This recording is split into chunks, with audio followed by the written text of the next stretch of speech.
Welcome to Metro Talk. I'm Kent Scheffel. Thanks for being with us. Jim Schrader, the publisher of the Telegraph, is here. Welcome, Jim. Hi, Kent. And Pat Gowan, one of the editors with the Post-Dispatch, is here. Welcome, Pat. Hi, Kent. Pat, Governor Quinn is continuing his push for pension reform. He's now brought out an animated mascot to help with that push. Squeezy the pension python is helping the governor now. Will having an animated mascot really help in the reform efforts? No, I'm not sure I agree with the premise that Squeezy the pension python is helping the governor do anything. But on the other hand, Pat Quinn's record of traction with publicity stunts is actually rather good. He's won some elections that way, he's lost some elections that way, and I would never underestimate his ability to connect with the electorate through the silly. It appears that the main criticism of what he's doing is that it's aimed at drawing attention to the subject without necessarily drawing attention to any solutions that he might yet propose for the pension disaster, as some estimates are now bringing it edging closer to a $100 billion, it's hard to say, shortfall in the pensions. This is just almost cataclysmic. But from what I understand, Quinn would like people to generate their own conversations, talk around the dinner table, I think he has said, and sort of generate some discussion. Thanksgiving, I expect most families in Illinois will be talking over their turkey about what do you think we ought to do with the pension crisis, Kent? Of course, you're in a public pension system, so you may actually have this conversation at home. Come to think of it, my wife is, I may as well, but he's setting the stage for proposals to come. One of those proposals, we're pretty sure, is to shift the burden of pension benefits for teachers from this point, or from the point it passes forward, phase in local payment for that, so the state would have to deal with the backlog but not the ongoing pensions. And there's talk that other elements of that might be deferring the pension until age 67 from 65, or putting some cap on the amount of salary that's eligible for pension benefits, or things like that. I think we're going to hear an awful lot about that come the first of the year. Jim, the governor has an animated mascot now to help with his efforts to obtain pension reform. Squeezy the pension python. Will it work? Well, I think you would have been better served using the balanced budget boa constrictor myself instead of Squeezy the pension python. He parades out children in little hats and buttons and stickers that say thanks in advance for this ground roots effort to sit around the dinner table and solve a $100 billion problem that the state has. Well, in part, the state has this $100 billion problem because of sweeping the funds and not contributing to the funds in an effort to balance budgets rather than just cutting spending. It's like, well, we got a big pile of money over here that we could use for something else, or we'll just not contribute to that fund this year so that we can use that for something else. So maybe we should learn to balance the budget and use that going forward in making sure that we contribute to what we're supposed to contribute to in the state rather than some of the other things, including bringing school funding up to the level that it's supposed to be. Pat points out that one of the ideas in this pension budget mess is shifting the burden to the local school districts. Well, in area school districts here, I think in the case of Bethalto, the school district I live in, it's about $600,000. It's upwards of $1 million for the Alton School District in pension obligations for the teachers. I think it's $1.2 million for the Edwardsville school districts. Well, if they can't figure out a way or can't convince the voters in that area that they need more tax money to take on this added obligation, then instead they're going to have to cut services by $600,000 or $1 million or $1.2 million, because the local school districts won't have the luxury of just saying, well, we're not going to contribute to the pension fund this year. We're we're going to kick that can down the road like the state has done. Well, if the state did it, why can't the locals do it too? Well, exactly, because they live by a different set of rules. That's exactly right, because in the local school districts, they have to live with the balanced budget boa constrictor. They don't have the option of sweeping another fund. You don't say, well, we're going to make the pension obligation this year, so we won't buy any books, or we won't buy any computers or technology. That's not going to be the luxury. I think a lot of people are confused by thinking that shifting that obligation back to the local school districts, that their state taxes will go down, and that money will then be diverted to the local school district. No, no, no, no, no. That's not the idea here. It's not the idea at all. The state's going to keep that money, use it for something else. So we make a 4-minute video. We create children. We bring out children to get people to talk about this around Pat's Thanksgiving dinner table. We bring out Squishy, the pension python, all without any real discussion on how we fix the problem, how we come up with enough money to offset or to make whole a $96 billion pension deficit. Nice trick, it's cute. It's kind of a laughing stock for people on both sides, both the Democratic Party and the Republican Party are kind of making fun of this, especially with the little python to play with. It accomplishes nothing to draw attention to it. We know we have a $96 billion problem. It's nice to have the kids to say thanks in advance for helping, but the average rank and file can't fix this problem. It must be done in Springfield. But I think you've got a future in politics with the balanced budget. Balanced budget boa constrictor, you like that? We need to take a break. We've got more coming up. Hi, I'm Audrey Lucchese, and I'm from Alton, Illinois. I love music, and that's why I came to Lewis & Clark. It's been an amazing experience here at Lewis & Clark, working with students that are so talented, coming from all over the area, and they work so hard to follow their dreams. The music faculty at Lewis & Clark they're fantastic, and they're there every step of the way to push you to follow your dreams.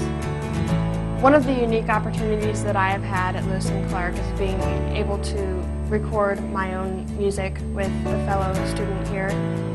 Being able to record our music has opened doors for us in the music industry.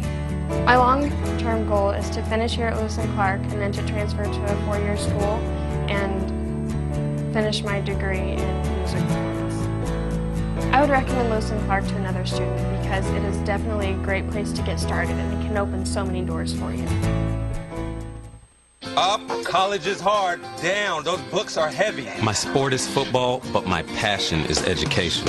Right up here. So every year I take promising high schoolers on a college tour And lights there, darks there. to show them that higher education means a brighter future. My name is Nnamdi Asamoah.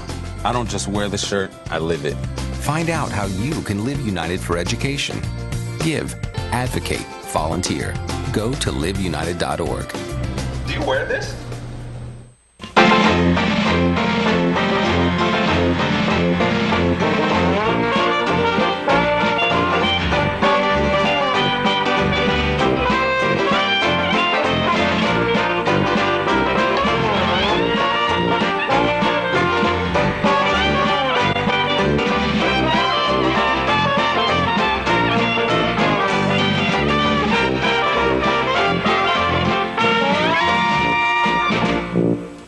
You're watching Metro Talk. I'm Kent Scheffel. Pat Gowan and Jim Schrader are here. Jim, Crane's Chicago Business has released a poll that says residents of Illinois want the local school districts to pay the pension costs. That was by a 60-40 ratio in the poll. However, raising taxes to allow local districts to cover those costs was opposed by a 67-22 ratio, and reducing pension benefits was opposed by a 55-29 ratio. If you're a lawmaker, how do you deal with these results? Well, I am all for living in a 14-room mansion and having servants to do all of my cleaning and grass cutting and so. I mean, you don't. Yeah, exactly. But I am not in favor of trying to figure out how I'm going to pay for that. This is simple. I mean, people are usually in favor of things that seem to be the right thing to do. Local pensions are local servants, so therefore local pensions. But when it comes to having to pay for it, thank you, I'd rather not. As we were talking in the commercial break here, the school pensions in Chicago are locally funded. So we don't know exactly where this poll was taken, but if it was asked of a Chicago resident, should they fund their teachers' pensions locally? Well, of course they're going to say yes, because they do. It's the rest of the state that has this mess.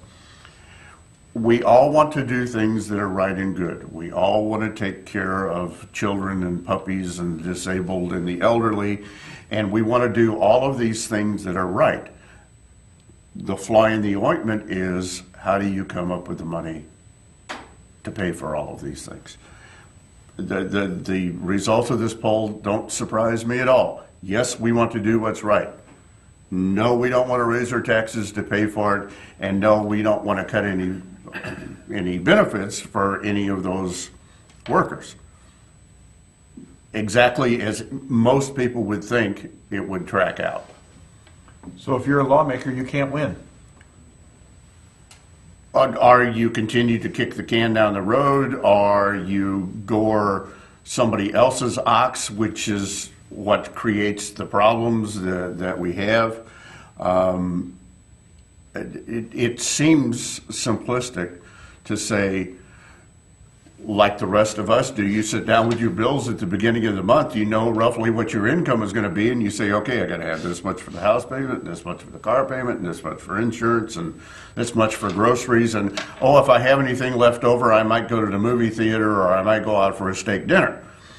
I'm not sure, or it's not a matter of being not sure, I don't believe the state does it that way. I don't think we start with our list of expenses and then back into what's left over. I think we start off with, this is all of the things we want to do, and now we're going to figure out how much credit we can come up with to pay for all of these wonderful things. Pat, Crane Chicago Business has conducted a poll. A 60-40 ratio says that they'd like to see school districts pension costs paid locally.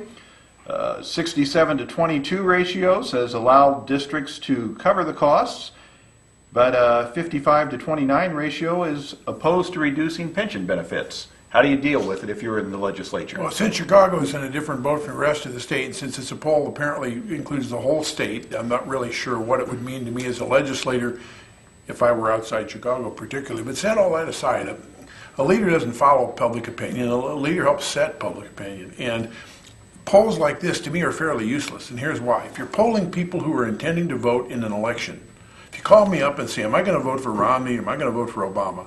And I tell them, I'm really going to vote. And that poll counts for something because they're going straight to one of the deciders. I am one of the deciders. In this case, the public is not a decider in this at all.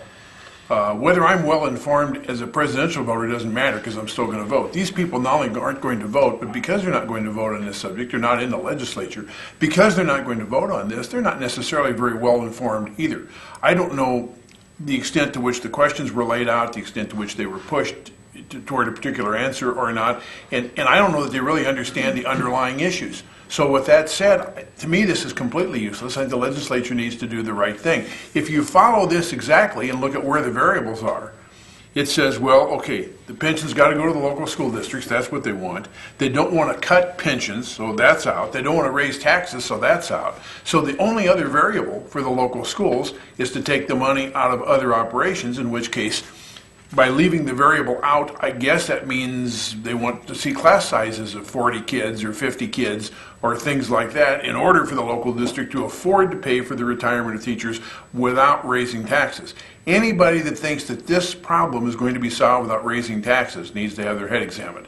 The only question is whether the state's going to raise income taxes for it and take the blame, not likely, or whether the state's going to shove it back down on the school boards, who will hate it but won't have much choice except to go back to the voters to raise property taxes, which is their source of revenue. And if the voters refuse, then the school district's going to have to make some very hard choices. If the legislators want to really be leaders and they really want to shift it to the local school districts, they ought to pass legislation raising the maximum tax rates that the school boards can levy for retirement purposes without a referendum, and then they can share some of the heat and get the job done. But in any event, the taxes are going to go up to make this go away. Well, we can't raise taxes. You know, we got an election coming up. Always, It's 2 years from now, but we've got an election coming up. always an election coming up. But effectively, in my mind, and I've said this before, over a period of time, and it's very hard to tell exactly who did it, the legislators stole the money. Kent pays into a public pension. They don't allow him to underfund his portion. That's not an option he has. But the state just unilaterally underfunded its portion. It broke a contract with the people who accepted part of their pay as a deferred compensation called a pension. And it's really disgusting what's happened here, and it's even more disgusting if the people in Springfield, and some of the ones who caused this are still there, weasel out of it by shoving it on down the line to the school boards. And I hope the people are alert enough to watch that part of it. And I hope we as the media are sharp enough to keep them apprised of exactly who's doing what. I said earlier that Jim had a future in politics. I'm not sure about your future when you say you won't pay attention to public opinion polls. If I can't say what I want, I don't want a future in politics. And if I can't say what I want, I still don't want a future in politics. Jim, representatives of the barge industry held a press conference in St. Louis. They're upset over the fact that the river levels are so low. They say more water needs to be released from further upstream, or else there are going to be problems with the region's economy because barge traffic's going to be slowed. What should we have? Better barge traffic here, more water for the northern areas. Here's a kind of a classic example of the left hand not necessarily talking to the right hand or not thinking far enough in the future.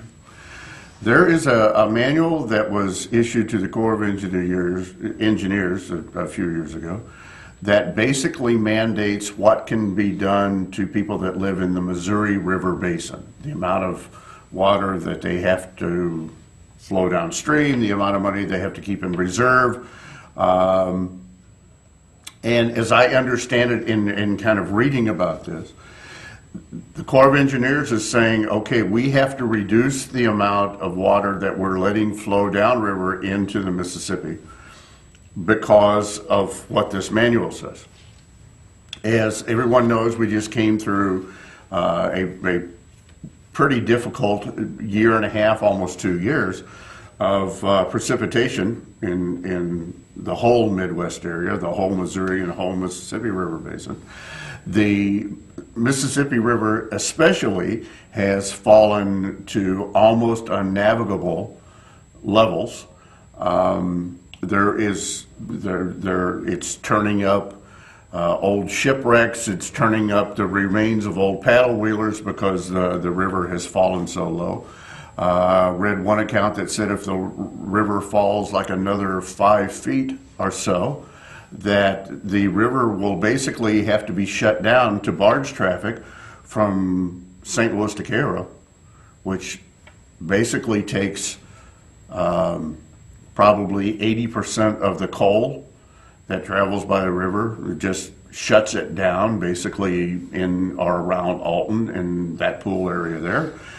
Corn, soybeans, and all of the other things that travel so cost effectively by barge. The Corps on Missouri saying on the Missouri River saying we're doing what we've got to do because if we let the water get down too low, then it impacts our reserves of water, it impacts our hydroelectric plants, it impacts the level of the river, of the Missouri River up to South Dakota. The barge industry is saying, wait a second, if we have to park all of these barges at St. Louis and can't make it through to Cairo and below, we're going to have to lay people off. It's going to drive the cost of goods up because we're going to have to transport by truck or train or something else, which is a lot less cost effective. I don't know that there's a right answer here, but it would seem to me that if we don't do something to get the two sides to talk here, the cost of goods that normally are transported by barge, and once again, very cost effectively transported by barge, the cost of those goods are going to go up dramatically until such time Mother Nature sees fit to raise the river levels back. And at this point in time, we've got a long way to go, because in the same article it said climatologists are saying that they think that this drought may extend into next year. So we're talking about a real problem. Pat, the barge industry's held a press conference in St. Louis. They're saying we need more water in the St. Louis area. It should be released from reservoirs upstream. What should happen here? Do we need more water? Should the upstream areas be allowed to hang on to that water? Well, it seems like at the least the Army Corps of Engineers should coordinate what it's doing, because the Missouri River Basin is managed completely separately and without any regard for the Mississippi.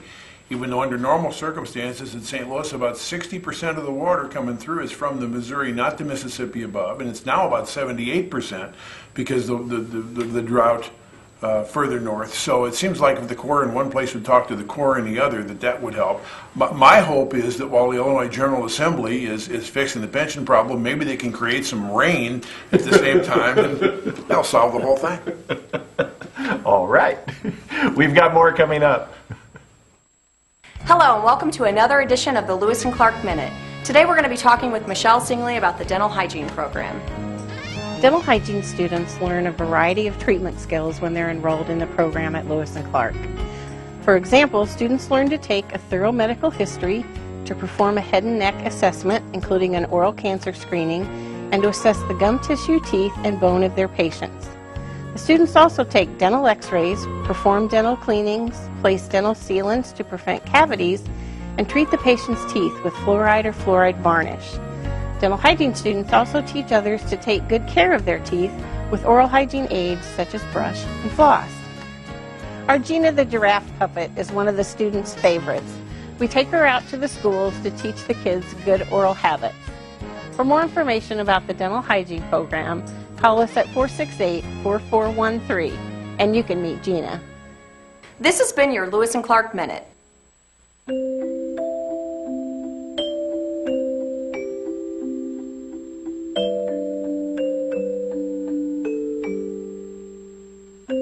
Lead paint poisoning affects 1 million children today. If you're pregnant or have young children and your home was built before 1978, you could be at risk. Learn how to protect your family.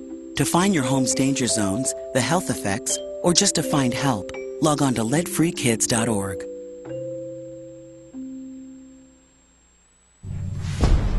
Bring out the action hero in you.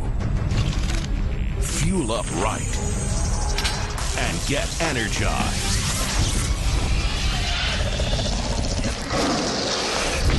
Be part of the greatest action movie ever. The first movie that puts you in the action. Show us how you train and eat like an action hero. Join in at actionheroalliance.com.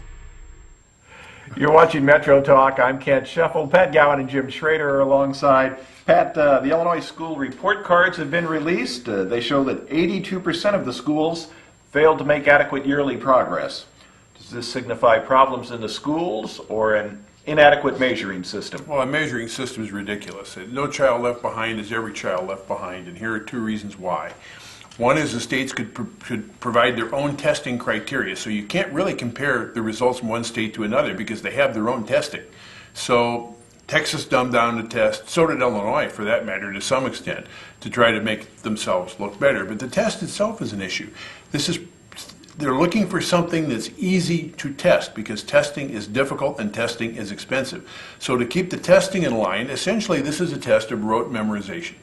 This is people who can know dates and formulas, and it doesn't have anything to do with problem-solving skills that are real-world skills. This has to do with the kid who can memorize things, and they do very well. The other kids do not do nearly so well. What's happening and is overtaking this, and my wife is a curriculum expert, so I get a little help at home, There's a program called Common Core Standards, and Common Core Standards you probably are familiar with as an educator yourself. Common Core is not a federally mandated, politically blessed system at all. It's a consortium of 46 states who got together and decided that they would have essentially math or language skills, but language skills covers everything but math. That they would teach skills, problem-solving skills to that, real-world issues, not just rote memorization. And part of Common Core is that a fourth grader from Minnesota who moves to Oregon will find himself on pace for the same level of education. It's 46 states who've gotten together to set common standards. I think Common Core will eclipse all this and bring a common sense level to it. It'll be harder to test for and harder to make these comparisons and harder for politicians to do, which is No Child Left Behind, which I have always laughingly said, well, by 2014, all children will be above average. I mean, the goals themselves were kind of ridiculous. They created unrealistic expectations. So I think No Child Left Behind is laughable. Keep your eyes on Common Core. I think that's where the good money is. The Chinese, there was a Chinese education delegation to the U.S. fairly recently that looked at what we were doing and laughed. And I understand they pretty much laughed out loud. And they said, well, that's what we used to do, teach people to memorize, and we couldn't get anything done with an educated workforce that only knew how to memorize. We need problem-solving skills. You're doing now and embracing what we used to do and threw away. And when we talk about comparing ourselves to other countries, including China, for performance, we ought to listen to that. Jim, the state report cards are out. 82% of the schools fail to make adequate yearly progress. Is this a problem with the schools or the measuring system? Actually, I think it's a problem with the people that designed the standards, which would be our legislators, which had this brilliant idea to come up with a very simplistic solution to a very complex problem, one size fits all. And this is the same group of people that designed the Affordable Care Act. So we kind of see where we're headed with that. A very laudable goal, because we've all heard stories where little Johnny's daddy, he got transferred to another state, or sometimes as local as another school district within a state. And I was in 6th grade in point A, and I'm in 6th grade in point B, and I'm lost because they're so far ahead of where I was in school district A. It was a brilliant idea. But as Pat points out, what it's forced people to do, because there's also some funding schedules and mechanisms that tie to this. The local districts can be penalized if they don't make this magical number of annual yearly progress. It's forced just that. It's forced teachers to spend what should be valuable classroom time teaching this is what you need to memorize so that we look good in the tests next week and we get our funding from the state and the federal government. It's a mess. It continues to be a mess. I like the core values that Pat is talking about. That seems to me that would have been a better designed program from the get-go. That's going to do it for this round of Metro Talk. Thanks for being with us. I'm Kent Scheffel. Pat Gowan with the Post-Dispatch has been here, along with Jim Schrader from the Telegraph. We'll see you next time.